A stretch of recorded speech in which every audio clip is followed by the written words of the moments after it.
All right. I'm just going to start with the general announcement before we do everything. That's what we always do. As always, what we do here is not financial advice. Always do your own research, look at a project, read the white paper, go to the website, look at the team, and what better way to look at the team is during an AMA. You're moving a little, yeah. That's going to be a nice video. Moving members. And what better way to learn more about the team is to watch an AMA and ask questions straight into an AMA directly towards the team. So welcome. Nice to see you both sitting next to each other. We have had Dutch projects before. We had NFT projects before, but never a Dutch NFT project. So welcome. That's the first. So that's always nice to see. Can you introduce yourself, who you are, and tell a little bit about how this started? Yeah. Okay. Hey everyone. My name is Iwan Smith. I'm a Dutch artist based in Rotterdam, the Netherlands. And in December 2021, I started this NFT project called PopCult. We've been working on it ever since. For myself, I've been an artist for the past 10 years. Got involved in crypto around 2016, and this right now is my first NFT project. Also, there is a cat walking through the studio. Yeah. Don't be afraid of it. Well, we had AMAs with cats too, and that walked into the street and started screaming. So as long as he walks in the back, it's no problem. Okay. Well, I'm Julius. I've been together with Iwan on this journey since a month or two or so. I've had a lot of experience in the shitcoin industry as well as other crypto projects, hence the reason why we collabed. I actually know already DC since a year now or so with your involvement with the project called White Paper, which sadly, didn't roll out to be as good as it should. But that's why you guys caught my eye ever since, and I've been monitoring your community ever since. And like you said, we're the first Dutch NFT project here in DC, and that's why I also thought you guys were a great opportunity for us to come and do our story. Great. You're Iwan. You're an artist first, Yeah. and an NFT builder second, or are you trying to change that?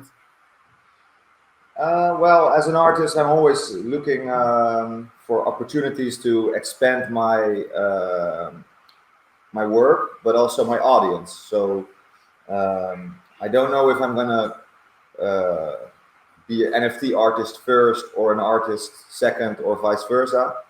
I think those two should blend in together without one or the other pushing the other one back. You started a couple of months ago at the NFTs. What was the idea behind the NFTs? What's this concept? Yeah, so I've been working on this since December 2021, so almost 9 months now. And I got a lot of interest in my work and through email and Instagram. People asking me if I was already doing NFTs, if I was already making one. And I saw them coming up, and I was interested in it, but at the same time a bit anxious about the medium. But I read myself in. I did a lot of research myself, and came to the conclusion that it's a really novelty technology that can help artists forward, creative people forward. And for me, starting the project felt natural. Like my work is really pop influenced. So I thought if I'm gonna do an NFT, I want it to be about that, and that's why I came up with PopCult. And PopCult is a short for popular culture. And at the same time, we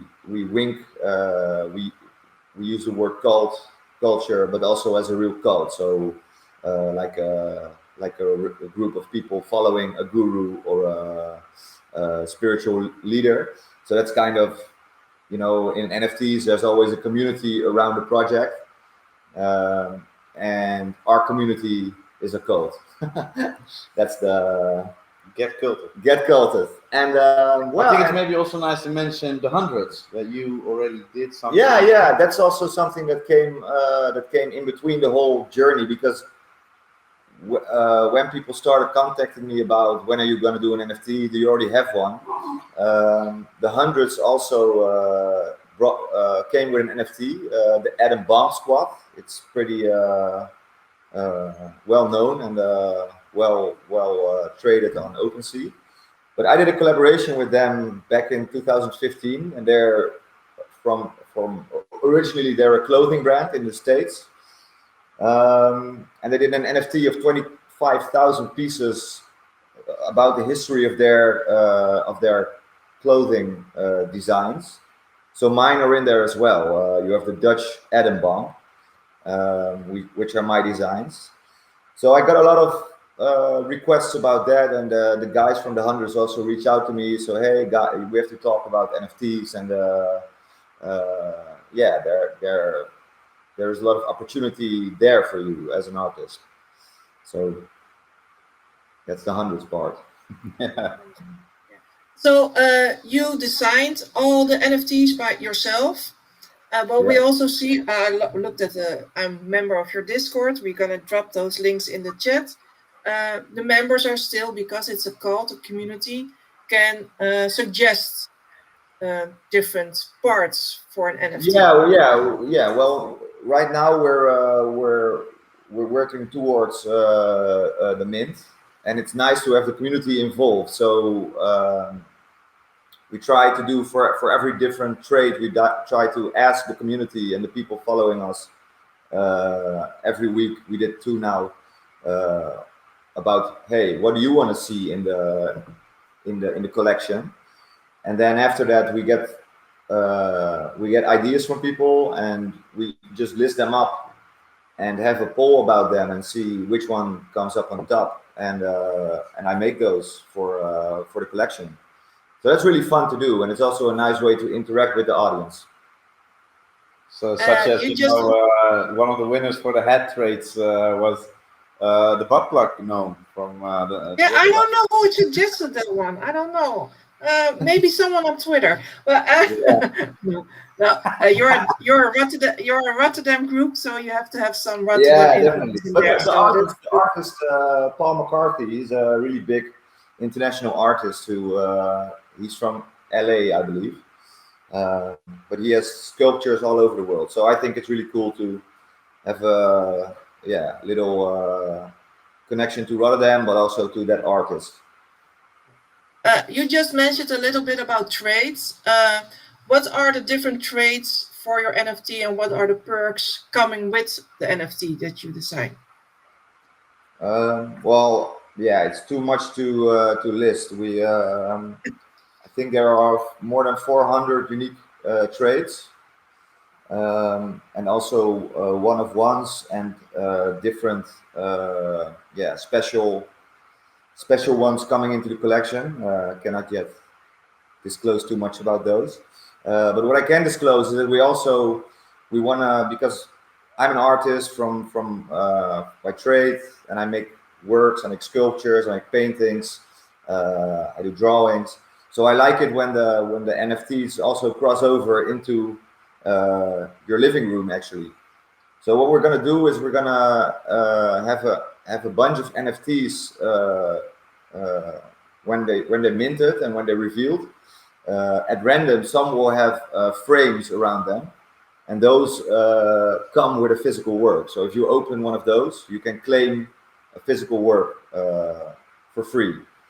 You can also leave it unclaimed. So if you want to speculate on your NFT and the rarity of it, but I would like to see people claiming them. And we also want to offer a service where people who have an NFT in their wallet can also order the NFT they're holding into a similar frame. We have a sample of them, of one here. This is a sample light box I had produced. There's LED in it. This is an image from the collection, and we want to make them with a USDC. How do you call it? Plug-in, and you can just use your phone charger to make it shine. So that's one of the things we're trying to uh, yeah bring into the world with the project.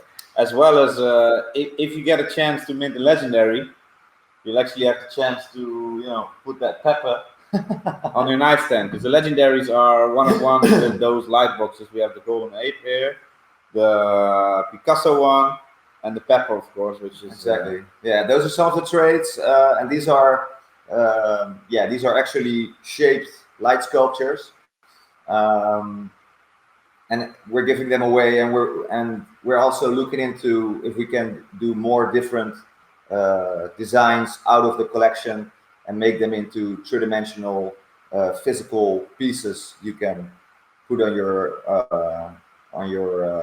nightstand or in your living room, wherever you want, or to hang them on your wall.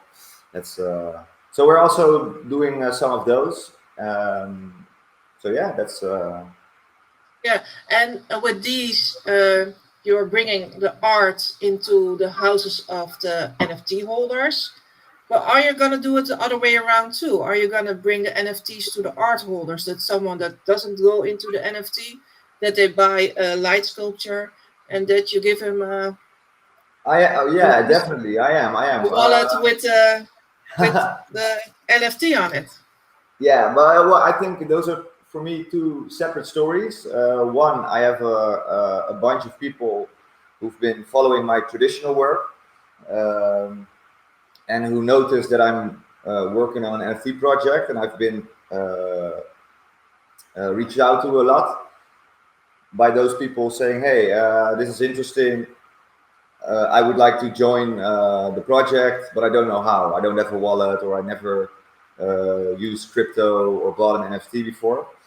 So yeah, for those people especially, we're making a how-to for like from A to Z, from how to get fiat to exchange, um to make a MetaMask wallet, and also to get your funds there and to mint an NFT, and how to keep it safe or how to trade it.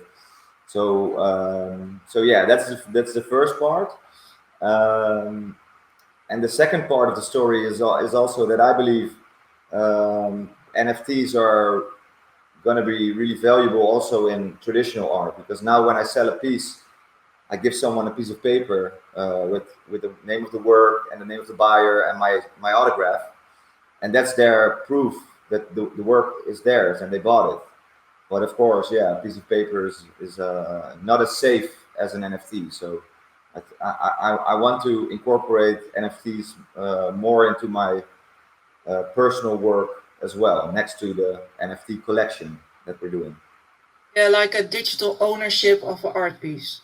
Yeah, definitely, definitely. It's when you look at it now. I recently watched a documentary on Netflix about a gallerist in New York who was selling fake art pieces, and also the certificates were fake, but it was a really big thing and a big scheme and a big lawsuit eventually. But with NFTs, you can't, yeah, you can't fake them. You can't come up with Yeah, a if you have to have it on the blockchain, it's for everybody viewable, and exactly, it's safe. We exactly, got a exactly. we got the perfect NFT marketplace for that. We're gonna talk later about that. It's already in place. Digital ownership of real life pieces or entities.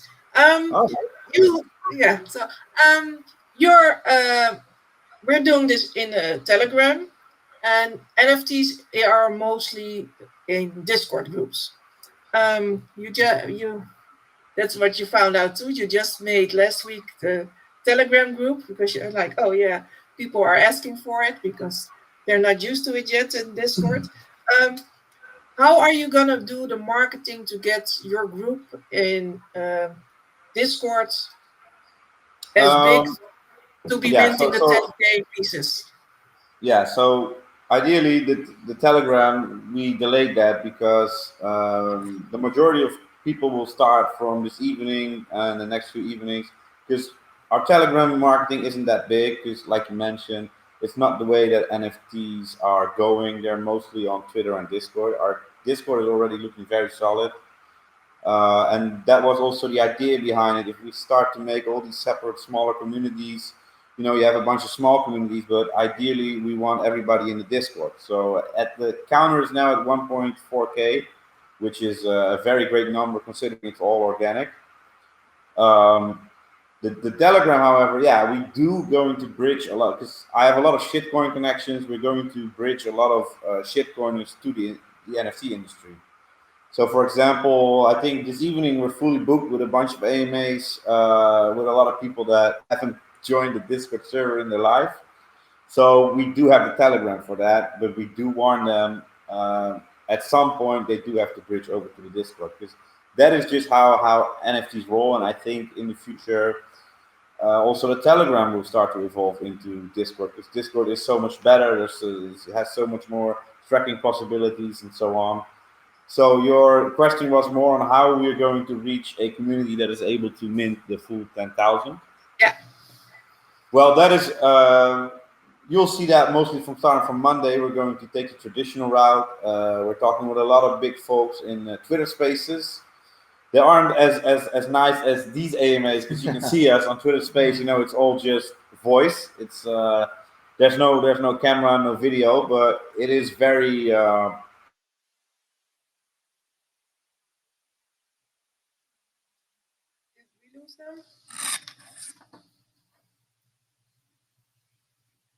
I think you guys froze up. Search upon. Oh, yeah, you're back. Yeah, there we are. I think my house is a little bit bugging out. But starting from next week, we'll go the traditional way. So we have a little bit of both sides. It's a shame if we wouldn't use my connections with all these Telegram communities. Hence, we have a small Telegram to support them if they have any questions after this AMA or something alike. We can help them out. And B is we're going to take the traditional way, focusing on our Twitter and our Discord, as well as doing a little bit of Instagram because Iwan is docs behind this with his Instagram. In the future, we're also having a look at TikTok, but like I mentioned, the idea is to really funnel everything on one only thing. Because if we start all the smaller things, like we have a little TikTok here, we have a little Instagram there, we have a little Twitter there, a little bit Discord, we won't make it to the masses. And especially for 10,000 min, you need a big Discord. And that is what we're working on right now. And I read also that you have collaborations in place already. But Yeah. Are you going to have the collaborations also with like the blue chip communities? Yeah, so that is what we're really trying to push on. The Bombs squad, that is a blue chip one. Also the Fuck Ups, which was a free man that did exceptionally well. There's a big community behind him, and I know the owner, as well as a few smaller ones. I also in touch with the Solana project. And we're definitely in the works, once we're there, closer to the seed mints, to have more blue chips involved. But it is how an NFT project really surges up the market to have the right kind of collapse. Yeah, so for the people listening now, before all those blue chips comes in, they have to get the whitelist to get minted in a minute. You work with an OG status, and then you got the whitelist, and you got the loser's whitelist. I thought it was funny because that's typical Rotterdam, like a loser. But maybe that don't really fall good with the Americans, or like, yeah, I'm not a loser. But how do people go about by getting the whitelist? So the first seed mint or the OG mint is we're giving away just 500 spots. I mean. It has a 30% discount, so people are really running for it. As well as after that, we're going into the whitelist with just a 15% discount. And the idea of having the segment of winners and loser whitelist is for people that have a whitelist also to really work for it, because you want to make sure that you get your discount on your whitelist that you worked very hard for. You can check on our pre-mint site and how to obtain one. And yeah, you can have your fingers crossed and hope that you get on the list and get a chance to buy. And it is a little bit Rotterdam, yeah, you're a loser, but you still get, because you're still winning, because you still get a chance to mint at least, not for the discount price, but at least you still have a spot. And Yeah, I hope people will see the humor in it. It's it's a wide list, but it's starting up project, and with the things we want to do with the art fund and stuff, we need a lot of capital. boosters. No, we need a lot of capital to make it work. So we're giving out to 15% of the complete 10,000 mints will be whitelisted with 15% discount, and we hope that there are going to be more people who want to be on the whitelist. So we want to give them that chance to be on it and be sure to mint at least an NFT. But we can't do the discount for that entire group. So that's our way of saying, okay, you're on the whitelist, but not with a discount. You just wasn't fast enough, You're just a loser. No, I'm kidding. The whitelist is going now. The whitelist is going now. When is the targeted the mint date? So if you check on our pre-mint website, the seed mint will be on a Monday, 5th of September. We will close the registration 2 days before, so that's on September the 3rd. And then on the 4th, you will have you will log in your PC, you check out, am I in it, am I not? Shit, you may be in it, you may be not. And then you still have 24 hours. We're doing like all these crazy giveaway Easter egg hunts and whatnot to give just a few people still a chance. So the seed mint will be on the 5th of September. And then our public mint and the whitelisted mint will be end of September. End of September, okay. Until the 3rd of September, you're going to do the full marketing to get those whitelist full. Yeah, exactly. Well, it's a mix of both. It's a mix of full-on marketing with influencers and whatnot. For example, here in the Netherlands, here in Rotterdam, we had a poster campaign, and Amsterdam is coming up next week, which we're very excited about. Our ad campaign has nearly reached over 1 million people that have seen Popcult one way or another, and we're also using my connections plus the Twitter influencers. So we're looking to get a balance of both organic and hype into that 500 mint. And between the 5th, then that's for the public mint. The public mint is end September. The whitelist 5th September. The NFTs are not refilled yet. Those are gonna be refilled. No. Those will be revealed after the mint. You can have some. You can actually check on the website. You can generate some of your own NFTs. You can have a feeling on what they would look like with just a basic few traits. But the big collection will be with a pack opening, because we actually made it so nice. You actually see like these Pokemon booster packs. When you're young, you buy a stack of Pokemon cards and you unwrap them. We just did the same with our Popcult mints. You buy a packet. It's nice because as long as they're not revealed, you're also going to see the booster spinning on OpenSea. Yeah. Waiting to be opened. Yeah. Like a child on Christmas morning. What's going to be the full price of the NFT? The full price will be 275 USDC. We went with USDC because, in the current market, people have a more certain idea on, okay, that is going to be the price. Especially because we're going to bridge over a lot of people that haven't bought NFTs or crypto, so they do know a value. If you could just say, 0.2 Ethereum, they'd be like, wow, what's that? So we do have two possibilities. You can actually mint in ETH, or you can choose the USDC equivalent. Yeah, I know which one I'm gonna choose then. Well, gas fees. You're gonna have royalties on the NFTs, and you're gonna split them three ways between community marketing and team. Can you tell me a little bit about what's the idea behind there? So if I can take the question. Yeah, sure, sure. The royalties are split up on also our art fund. We haven't really talked too much about that yet. It's our main utility. It's our way to revolutionize the art world with a decentralized art fund. This fund gets money from the mint revenue as well as the royalty ad revenue, so we can keep funding new upcoming artists, and it can be sustainable. Then, of course, there's from the royalties is going a percentage to the marketing because we want to keep pushing this way beyond the mint. This is our Genesis collection, which means we're continuing to build and build and build on many collections hereafter, as well as which is a very important part, asset-wise for the investors. We're doing revenue sharing. So if you hold some of our NFTs every quarterly, you can actually get a percentage of our royalties airdrop to you because you hold our NFTs. There's not a lot of projects doing this, and we want to incentivize holding.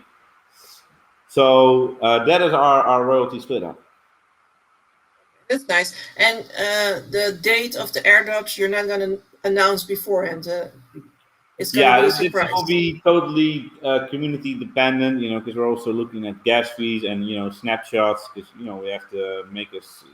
So we think quarterly is good. Every 3 months or so, we can take snapshots over the month. We could really see, okay, who's holding, who's doing flipping or whatnot, and we can decide on that, on everybody's percentage and everybody's cut on those mint revenue and royalty revenue. And this is also a question that came in, and I've seen them in the Discord before too. And luckily, you just wrote a Medium article about it, so you know what question is coming. How about what's going to happen with your used known brands? What is the deal with the trademark of? Are you just Yeah, using yeah, I can. Mickey Mouse or Yeah, yeah, Donald yeah. I Duck? can elaborate on that a little bit. Well, intellectual property is a really, yeah, for me as an artist myself, it's a really valuable thing because it ensures that the things you create and the things you make stay yours. Um, that's one component, but on the other side, you have artistic freedom, and that's also a very valuable uh, thing to have in the creative world because that means you can be inspired by other brands or other cartoons, books, movies, and you can actually use them to a degree that you can't sell them as if it's that brand. And in our case, popular culture, um, is a very broad spectrum. Everybody knows pop culture. Popular culture goes from Mickey Mouse to Marilyn Monroe to maybe even Marilyn Manson to Barack Obama to wherever you want to take it. And what I'm doing with these works is taking snippets of those things and mixing them together into a new narrative, a new story. And at the same time, always in my own signature way of drawing, of making them. So I'm not trying to take a picture of Mickey Mouse and put that into my NFT. I'm trying to look at Mickey Mouse, appropriate in my own way, uh, and then use that inspiration as an image, of course, referring to Mickey Mouse, and people will recognize it as Mickey Mouse. But Disney will never say, "Hey, that's Mickey Mouse," because it isn't. Um, for example, about the Mickey Mouse you're seeing, it's mirrored like right there. Yeah, but we also wrote a medium about it. It's a nice read because there are so many artists drawing inspiration from like really known things and putting their own perspective on it, their own mix, their own ideas. and actually rewriting them into a different story. And that's the same thing I'm doing here with the pop cult narrative. So I have been in I have sued a company myself for infringing my IP, my intellectual property, and I won the lawsuit. So they had to pay me a shitload of money. So I know a lot of intellectual property and how it works and what's allowed and what is not allowed. And I know what is not allowed is to take a picture of Mickey Mouse, put it on an NFT, and say, "This is Walt Disney selling you a Mickey Mouse NFT." That's not allowed. What is allowed is making your own version of Mickey Mouse, uh, putting it on an NFT with a new narrative, like, for example, letting it wear a suit of Squid Game. For example, in the back there, you see there a depiction of Nijntje wearing a Squid Game outfit, but also with the body of a human in a completely different background, with a snake in her hand, like an item Nijntje would never be holding, or Mickey Mouse would never be holding as well. So you appropriate it in a really different context, a different story, whereas you get to a point where people who are going to look at it are going to recognize it, but not think it's a product from Disney. Is that clear, or am I really vague? Yeah, no, I read the Medium article. For me, it's totally clear. But we're gonna put the links in the chat. So and also I've seen that you're gonna bring a Medium article every Monday. And the cat wants some attention too. So that's also a good way to inform your cults, to keep them. Yeah, definitely. Because every Monday we try to push out new Medium articles, about in depth on what we have to offer and what is. Yeah, because we had these questions quite a lot, especially in the beginning. Like people were saying, because Nijntje behind me is such a it's a Dutch icon. People were saying like, we can pull that off. You're going to get sued and whatnot, but people don't really understand the No, and I think people saying that don't like, I understand why you would say it, but I think you miss the point of the theme of the project. Jaya, quit. The project is about popular culture, and popular culture is everything we know, exactly from Nijntje to Bored Ape to Marilyn Monroe to CryptoPunk. So yeah, and that's for you as an artist, that's clear, and for us crypto fanatics, we're like, huh, why? So no, it's good to inform us about that. Definitely. You also said like Nijntje is a particular Dutch item, but you also got collaborations with like typical Rotterdam, like Woei. I don't know anybody outside Rotterdam know Woei. Now maybe some sneaker fanatics. But are you gonna have something like also like if you own a certain NFT that you get a discount in that store, like Daily Paper? NFTs? Like I have as an artist, I have contacts with many brands. As you mentioned, Woei and Daily Paper. But for example, also Boymans van Beuningen. It's a really big museum. It's a big museum in Rotterdam, and I'm talking to Boymans right now about having holders be able to go to the Boymans website, log in with their MetaMask, and if they're holding a pop cult NFT, they can claim a ticket to the museum. So yeah, we're really working on such collaborations to give the NFT also a daily life presence. You can use it to enter a museum, cut in line in your favorite fashion store, and get the product you want to buy without having to stand in line for it. Yeah, we're definitely working on those collabs. And that's very awesome about NFTs, that as we're going, it's like a whole new play field. We can keep developing these things and keep adding stuff to our Genesis collection. Yeah, yeah. For example, now I'm in serious talks with Boymans van Beuningen, but that's a Dutch museum. But my dream is to have a whole route of museums throughout the world you can visit with your NFT. So yeah, the start will be my hometown, Rotterdam, and from there on out we'll set out routes throughout the world. To conquer the whole world. Exactly, That's exactly. yeah. You just told you're based in Rotterdam.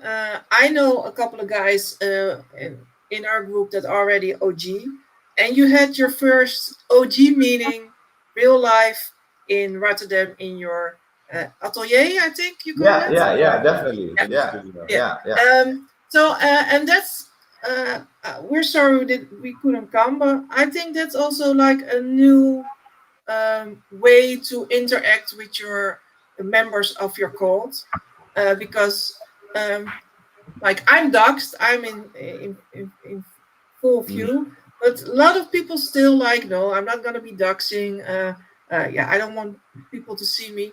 So how are you gonna try to get people getting more involved into parties like that?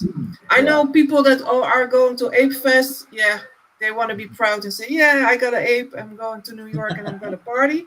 So, is that your goal too? Like you're having a 3 day pop fest in the Wow, Kuip? that's a long way from now, but yeah, but like where we're at now and the OG party we had last week, that was a really nice evening, and it's nice to see people actually coming, and I think it could be a lot more, and I know people are a bit anxious to reveal their identity and uh, show up, but I don't know, I think that's something that's gradually gonna become bigger. If people see other people coming, then that may help uh, get them there as well. So I think that's something that has to grow slowly, and maybe in time, if we really get that big, yeah, who knows? There might be a more day, festival coming Yeah. up with art and music and So all no sorts. North Sea Festival, but Pop Sea Festival. Yeah, exactly. Just Yeah, maybe. taking Yeah, over.